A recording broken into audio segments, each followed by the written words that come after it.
బీసీసీఐకి ఇంకా ఐపీఎల్ ఓనర్స్కి మధ్యన జరిగిన మీటింగ్లో అయితే సిఎస్కే అయితే ఒక మాస్టర్ ప్లాన్ అండ్ ఒక మాస్టర్ అడ్వైస్ అయితే ఇచ్చిందనే చెప్పుకోవాలి గైస్. అది ఏంటి అడ్వైస్ ఏంటి అనేది ఈ వీడియోలో తెలుసుకుందాం. సో చలో వీడియోలోకి అయితే వెళ్ళిపోదాం.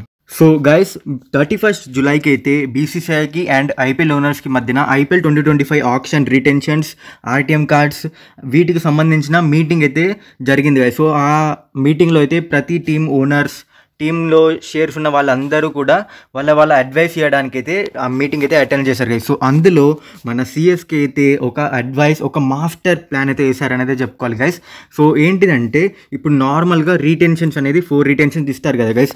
సో దాంతోపాటు అన్క్యాప్డ్ రీటెన్షన్స్ కూడా కావాలి అని అయితే ఒక అడ్వైస్ అయితే ఇచ్చారు. ఈ రూల్ అయితే ఎవరికైతే తెలీదో ఈ రూల్ అయితే ముందే ఉండే గైస్. సో అన్క్యాప్డ్ ప్లేయర్స్ని రీటైన్ చేసుకునేదానికి సపరేట్ స్పాట్స్ అయితే ఉండేది. సో ఆ స్పాట్ కింద మన ఎంఎస్ ధోనీని రీటైన్ చేసుకోవాలి అని అయితే వాళ్ళు ప్లాన్ అయితే వేసుకున్నట్టున్నారు. సో ఆ ప్లాన్ ప్రకారం అయితే ఈ అడ్వైస్ అయితే ఇచ్చారు గైస్. సో మీ అందరూ అనుకుంటున్నారు ఎంఎస్ ధోనీని అన్క్యాప్డ్ ప్లేయర్గా ఎలా రీటైన్ చేసుకుంటున్నారని. సో నేనైతే మీకు చెప్పడానికి ట్రై చేస్తా గైస్.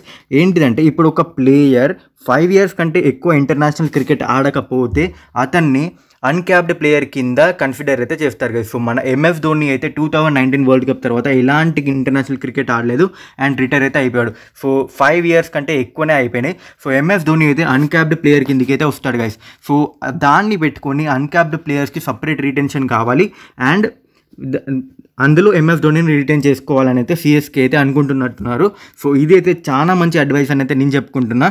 అండ్ ఒకవేళ ఇది జరిగితే మాత్రం మనం ఎంఎస్ ధోనిని మళ్ళీ ఐపీఎల్ 2025 ఆడుతుంటే అయితే చూడగలుగుతాం. సో ఇదైతే మన అందరి విష్, మన సిఎస్కే ఫ్యాన్స్ మన ఎంఎస్ ధోని ఫ్యాన్స్ అందరికీ ఇలా జరుగుతానైతే చాలా హ్యాపీ న్యూస్.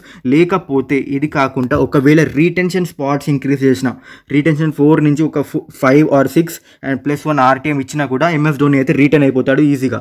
సో ఇదే మొన్న జరిగిన బీసీసీఐ మీటింగ్లో సిఎస్కే అయితే ఇచ్చిన అడ్వైస్ గైస్. సో ఇంతే ఇవాటి కోసం. సో నెక్స్ట్ వీడియోకి వెళ్దాం. అంతవరకు బాయ్.